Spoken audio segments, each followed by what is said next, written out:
ओम गण गणपते नमः।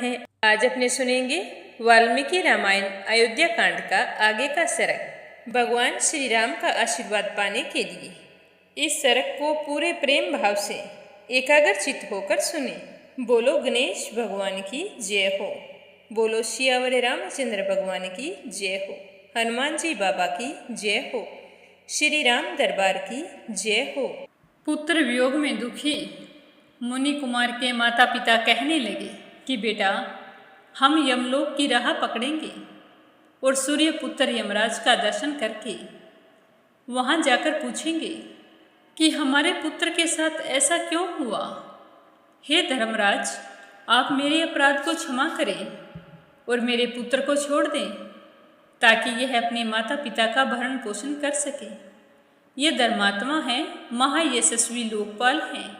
मुझ जैसे अनाथ को वह एक बार तो अभयदान दे ही सकते हैं। बेटा, तुम तो निष्पाप हो, किंतु एक पाप कर्म क्षत्रिय ने तुम्हारा वध किया है। इसके कारण मेरे सत्य के प्रभाव से तुम शीघ्र ही उन लोकों में जाओ जो अस्त्र योधी सूरवीरों को प्राप्त होते हैं। बेटा, युद्ध में पीठ ना दिखाने वाले सूरवीर सम्मुख युद्ध में मारे जाने पर जिस गति को प्राप्त होते हैं, उसी उत्तम गति को तुम भी प्राप्त करो। हे वत्स, राजा सगर, सेव्य दिलीप, जन्मेजय, नुहुस और धुंधुमार जिस गति को प्राप्त हुए हैं, वही तुम्हें भी मिले। स्वाध्याय और तपस्या से समस्त प्राणियों के आश्रयभूत जिस पर ब्रह्मा की प्राप्ति होती है, वही तुम्हें भी प्राप्त हो। हे वत्स, भूमिदाता, अग्निहोत्री, एक पत्नी वर्ती, 1000 गवों का दान करने वाली, गुरु की सेवा करने वाली तथा महाप्रस्थान आदि के द्वारा देह त्याग करने वाले पुरुषों को जो गति मिलती है, वही तुम्हें भी प्राप्त हो। हम जैसे तपस्वियों के इस कुल में पैदा हुआ कोई पुरुष बुरी गति को नहीं प्राप्त हुआ है। बुरी गति तो उसकी होती है जिसने मेरे बांधव रूप तुम्हें अकारण मारा है। वे इस प्रकार दीन भाव से बारंबार विलाप करने लगे। उसके बाद अपनी पत्नी के साथ वे पुत्र को जलांजलि देने के कार्य में प्रवृत्त हुए। इसी समय वह धर्मज्ञ मुनि कुमार अपने पुण्य कर्मों के प्रभाव से दिव्य रूप धारण करके शीघ्र ही देवराज इंद्र के साथ स्वर्ग की ओर जाने लगा। इंद्र सहित उस तपस्वी ने अपने दोनों बूढ़े माता पिता को एक मुहूर्त तक आश्वासन देते हुए उनसे बातचीत की और वह अपने पिता से कहने लगा कि मैं आप दोनों की सेवा से महान स्थान को प्राप्त हुआ हूँ। आप दोनों बहुत ही जल्द मेरे पास आ जाइएगा।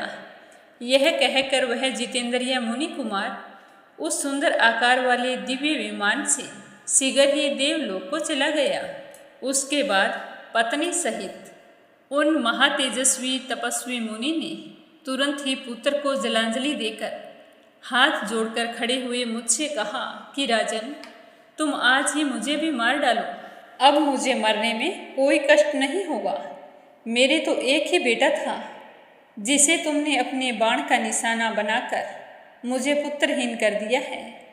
तुमने अज्ञानवश जो मेरे बालक की हत्या की है, उसके कारण मैं तुम्हें भी अत्यंत भयंकर एवं भली भांति दुख देने वाला श्राप दूंगा।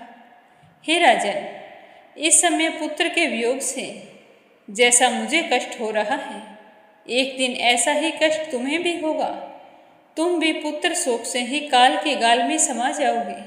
तब तुम्हें पता चलेगा कि पुत्र का दुख कितना होता है और एक माँ बाप के लिए उनके पुत्र के क्या मायने होते हैं। हे राजन, क्षत्रिय होकर अनजाने में तुमने वैश्य जातीय मुनि का वध किया है, इसीलिए शीघ्र ही तुम्हें ब्रह्म हत्या का पाप तो नहीं लगेगा, लेकिन बहुत ही जल्द तुम्हें भी ऐसी ही भयानक और प्राण लेने वाली अवस्था प्राप्त होगी। ठीक उसी तरह जैसे दक्षिणा देने वाले दाता को उसके अनुरूप ही फल प्राप्त होता है। इस प्रकार मुझे वो श्राप देकर बहुत समय तक करुणाजनक विलाप करते रहे। फिर वे दोनों पति पत्नी अपने शरीर को जलती हुई चिता में डालकर स्वर्ग को चले गए। हे देवी, इस प्रकार बाल स्वभाव के कारण मैंने शब्द भेदी बाण मारकर फिर उस मुनि के शरीर को बाण से खींचकर उनका वध रूपी पाप जो किया था उसी का दुख मैं आज भोग रहा हूँ। आज पुत्र का वियोग होते ही मुझे सारा कुछ स्मरण हो आया है और वही सब कुछ मैंने तुम्हारे सामने प्रस्तुत किया है। हे देवी, अपथ्य वस्तुओं के साथ अन्न रस ग्रहण कर लेने पर जैसे शरीर में रोग पैदा हो जाता है, ठीक उसी प्रकार उस पाप कर्म का फल आज मुझे मिला है। हे कल्याणी, उन उदार महात्मा का श्राप रूपी वचन इस समय मेरे पास फल देने के लिए आ ही गया है, तो इससे तो यह तय होता है कि मनुष्य के कर्म लौटकर अवश्य आते हैं, चाहे वो अनजाने में किए गए हों या फिर जानबूझकर किए गए हों। अपने कर्मों का फल तो भुगतना ही पड़ता है। देवी कौशल्या से इस तरह कहकर राजा दशरथ को अपनी मौत का भय हो आया, क्योंकि उन्हें ऐसा ही श्राप मिला था। तो वे रोते हुए कौशल्या से कहने लगे कि हे कौशल्या, अब मैं पुत्र शोक से अपने प्राणों का त्याग करूँगा। इस समय मैं तुम्हें अपनी आँखों से देख नहीं पाता हूँ, तुम मेरा स्पर्श करो। जो मनुष्य यमलोक में जाने वाले होते हैं वे अपने बंधुजनों को देख नहीं पाते हैं।